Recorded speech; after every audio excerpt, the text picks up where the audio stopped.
Good morning. Welcome to the daily live stream. What's going on? My name is Bill DeWeese, professional voiceover talent, voiceover career coach, and today,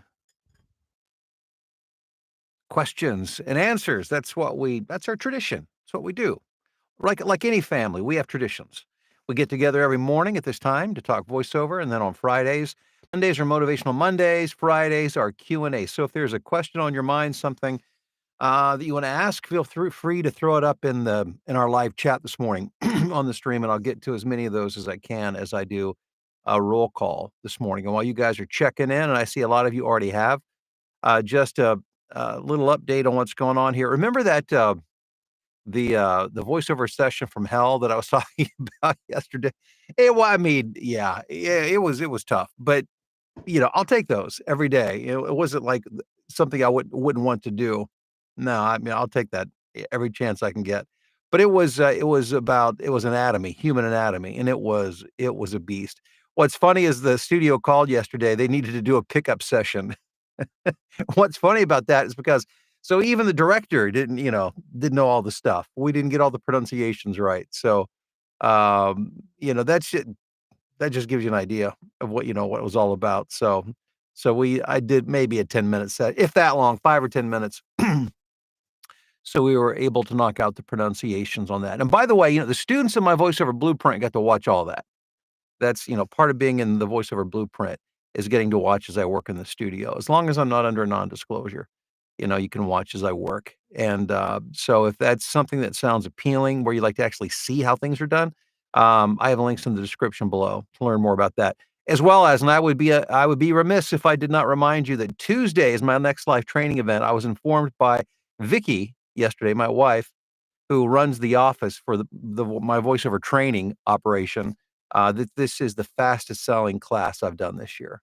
So it's filling up pretty quick. We limit it to 100 people. So if you want to get in on it, it's an under $100 class, and the link is below in the description. It's all about it's the Marketing Edge workshop. This is how to build a six-figure voiceover income, the marketing side of things with a big emphasis on direct marketing. It's not just that, but there's a lot of emphasis on that. So with all that said, let's see what's going on. We've got Phil in Tokyo, who is almost always first in line. Maybe it's because it's like the middle of, or not the middle of the day. It's evening in Tokyo. You're wide awake, maybe and ready and raring to go. I don't know, Phil, but really always glad to have you here. Always, always. Let's see here. We've got Dave in New York City. Okay, asking about the question is, can a hybrid demo take the place of a pro demo of a pro demo as your calling card for direct marketing? First of all, any descriptor that you put on a demo, aside from what type of demo it is, like a commercial demo, narration demo, that doesn't it's not a descriptor that will be recognized in the general marketplace. So whether you say pro demo, DIY demo, hybrid demo, these are terms that we use within our training circle to describe the process, how we do it. That means nothing to a client. All a client knows is what they hear. So a DIY demo is something you do yourself. So presumably it's not going to be nearly as good as what a pro demo would be, unless you just have amazing skills and objectivity in directing yourself. A hybrid demo is the idea of that is where a pro is working with you, but you're taking partial responsibility. So they're not doing everything. Like they're doing the production, you're doing your own recording on your own. A fully produced demo, like what I do, is where I am directing you. So I pick the scripts, I direct you through the session so we get the best reads we can, and I fully produce it. So it's done by me from beginning to end. So giving you and what it's doing, the more professional the demo, the more opportunities it's opening up. You can direct market with anything you want to. So there's not like a rule against it, but the better the demo, the more opportunities you're going to get. And so the more highly produced it is, the better directed you are, the more opportunities that you're going to get. Let's say for every 100 emails that you send out, maybe you'll get twice as many responses with a pro demo than you would with a hybrid demo. And the hybrid demo, you might get 2 or 3 times as many responses as you would get with a DIY demo. So it's a matter of numbers. I hope that helps to explain that. Kathleen says, I finished my homework. Just thought you'd like to know. Kathleen, thank you. Yesterday, as I've explained before, those of you who are not in the blueprint, just so you know what we're talking about here, students who are in my voiceover blueprint, there's a daily live via webinar coaching slash mentoring session, and it could be on any number of topics. And there's one that's just for the newer members who are within their first 6 months of the program, and I conducted it yesterday. And I rode their cases pretty hard yesterday. And let me share with you what I told them, because it's something that every voiceover talent needs to understand. The voiceover talent who do not succeed in this business, it's not because of their voice. It's not because of their lack of business knowledge. All of those things can be learned. It's because they never did the things they needed to do. They never acted.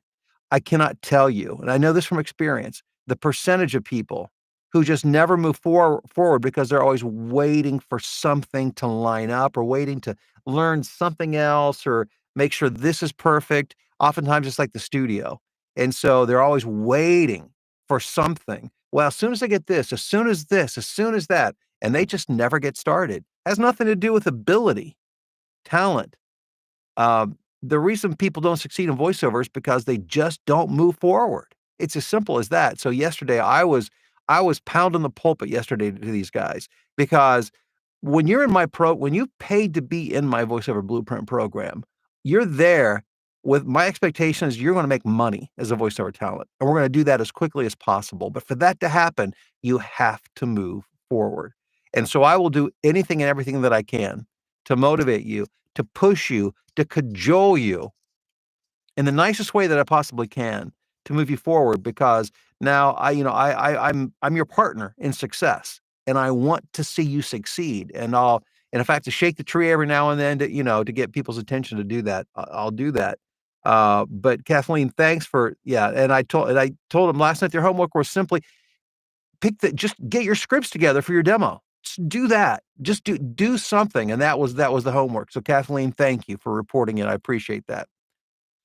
Susan, good morning to you in Stillwater. Rob in State College, Pennsylvania, where he's preparing for an air show this weekend. Rob, hope you have a great air show this weekend.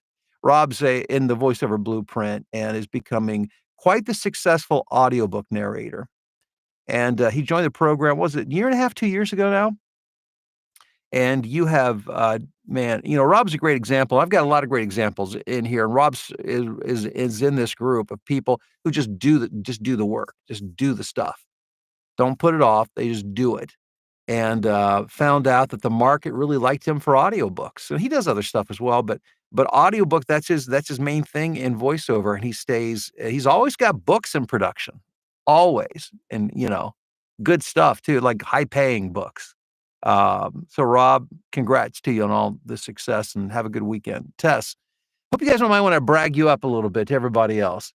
Tess, how are you doing? TGIF in Decula, Georgia. Hey, let's see here. Rob, how are you doing? All these blueprinters, I love it. Happy Friday to you as well. Terry, what's going on in Falston, Maryland?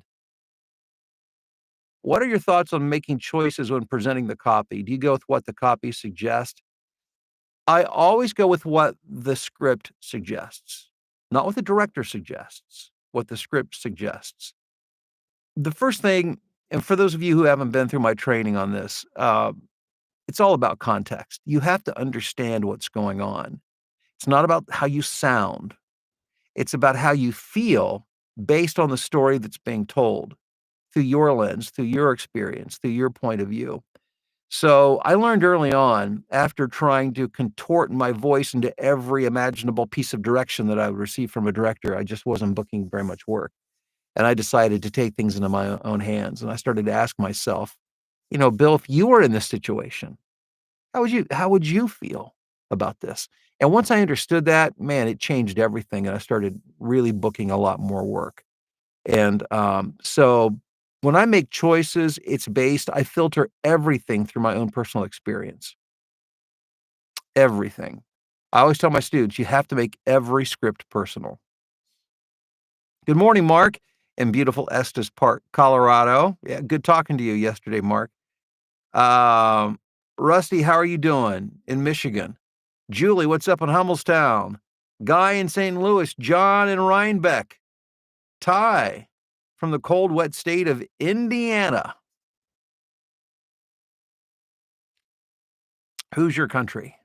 Casey, Columbia, South Carolina. Man, I love it down there. Every time I see you guys from South Carolina, I got to be honest, I get a little envious. It's been a while since we've been down, and I just have the urge to get back down there to Hilton Head as soon as I can.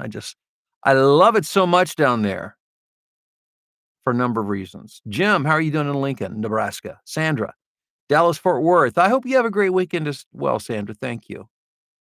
Happy Friday, Michelle in Indianapolis. Sandra, happy Friday from Worthington, Ohio. I just figured out how to make an amplification adjustment to match two parts of a script. It now blends perfectly, learning more each day. Sandra, there you go. You know, when you get your hands dirty, when you get in there and you start messing around, it's amazing. You know, and if you just learn one thing every day, that's 5 things a week. That's like 20 things a month, which is like over 200 things a year. It's amazing how much momentum you build, how much skill that you build. Sandra, way to go. Jolie, you have a fun and peaceful weekend as well. Hope you're doing well. Robert in Mobile, Alabama. Is ACX and audiobooks the best place to start for building your portfolio? What about Facebook groups? Facebook groups, in my opinion, are virtually useless. I don't use Facebook for marketing. I mean, I have some clients who follow me on Facebook, so I'll post jobs. It just kind of as a reminder of what I do, and so they can hear the work, which is helpful. But in terms of finding work, that's probably one of the least effective. I'm not saying you can't find work. I'm saying it's probably one of the least effective places that you could find it. Certainly, audiobooks is the easiest place to find work. When you're getting started, you need to find entry level work. It's going to be lower pay work, but that's the way you get started. And audiobook work is plentiful. And you may not get the higher pay books to start off. Odds are you won't. I mean, you work into that, but they're more plentiful. And so while you may not be earning super high pay to start, what you will be doing is developing your reading skill and your editing skills, which you need to desperately develop early on, because as you start to get more and more work, those are the skills that you're going to be leaning on. You need to be good at it. You need to be very proficient at it. If you're my blueprint, those of you who are in my blueprint program, you could attest to the speed with which I edit. When you've been editing for a while, you get very good. And if you want to do a high volume of work, which I do, you got to be fast. You don't need to learn to be fast right up front. My point is, but you need to learn to be proficient in all these things. Audiobooks provide you with that opportunity, and ACX is the most plentiful place at this place in time that I know of to find the work. Heather, good morning to you in Chattanooga. Doug in Greensboro, North Carolina. Some people say a closet or small booth can be too small. Is that true? What can you do to make a small space sound better? Well, Doug, let me tell you, you are listening to me right now from a 3.5 foot wide by 5 foot long booth. This is smaller than a closet. How do I sound? How do I sound to you? So it's not about size, it's about treatment. I mean, size will certainly, make a difference in the time that a sound reflection will happen. But if you have it treated right, you can mitigate problems. While my basement was being painted and recarpeted, I operated out of a bedroom closet upstairs. It's amazing to me how much bad information gets passed around as gospel. That's why I always tell people, my students especially, man, be careful about Facebook and social media groups. I never go in the never. I avoid those things like the plague. So much misinformation, bad information gets passed around. That's why I do my private Facebook group for my students. That way, we can, we keep out the noise and the weirdness and the false information. Who said that? The closet's too small. That's a great way to get started. And like I said, I mean, I've been in that size my entire career. I've been in a very small confined space, and it works great. Okay, clearly I'm not moving quickly enough because YouTube just keeps scrolling, just keeps that chat moving quickly. So I need to back up here, figure out where I was at. Oh, let's see here. Here we go. Susan says, "Thank you for all the wisdom and advice. You don't have to do this for us, but you show up every morning. I wanted to let you know how much I appreciate it." Susan, that was so kind of you to say. Thank you. I appreciate that, and I'm very glad to be here. DJ says, "Good morning, Bill, from Peter Jones and Milton Keynes." Oh, yeah, I've been in contact with Alex for some help with my setup. Hey, thanks for being here. I appreciate it. Fantastic. Um, Good morning. I'm new to all of this. I do have a question. Can we refuse an order if it's written poorly? I haven't completed my Fiverr profile because I'm not sure how the orders work. Well, if we're talking about Fiverr specifically, and I don't consider myself a Fiverr guru. I mean, I'm on Fiverr. I get work. I work period. I get a job every month or so. So it's one of the income streams that I have through voiceover income streams I have. Um, if somebody gives you an order, be very careful about refusing it.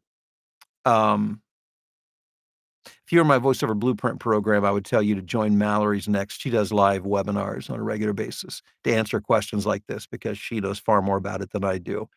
But you'll want to read through the policies on that because you can get dinged for. I think it's just simply for refusing something. I think you have to have a pretty good reason for it. So I would do some more research on that.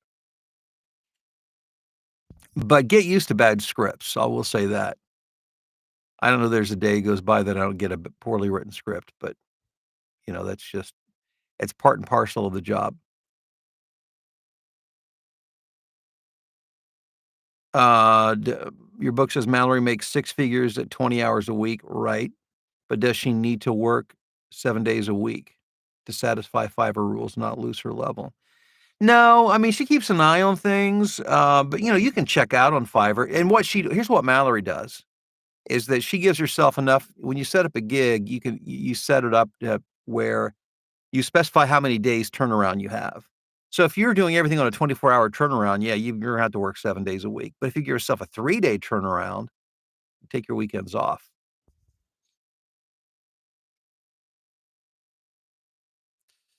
Ba-dum. Good morning to you, Jack. Do you reach out to local and regional radio stations for spot work? I do not. And the reason is because I just find that to be one of the least efficient ways of marketing. I try to leverage what I do as much as I can. And by the way, it's not to say you can't do that or you can't get work. You might get work that way.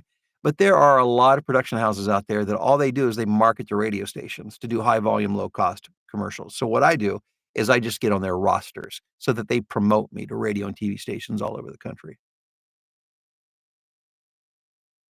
All right, guys, I have to wrap this up and get to work. Let's see here. Let me just kind of go through here, see if there's something else I haven't answered that I could. Let's see here. We've got, somebody Belize. Yeah. Good to have Central America represented today. Good morning. Scotty and Brookings, Walden, Michigan. Okay, guys. Well, hey, thanks to all of you guys for being here. There's so many of you, and I appreciate it. I wish I had time to go through everything on here. I just don't because, as you know, I'm a full-time voiceover talent as well. So, um, I need to get busy. I've got several projects lined up and waiting for me this morning. Hope you guys have a great weekend. I appreciate you checking in. Be back Monday for Motivational Monday. In the meantime, make sure you get signed up for my class that's coming up Tuesday night. It's all about marketing. We're going to teach you how to make money in voiceover. Have a good one.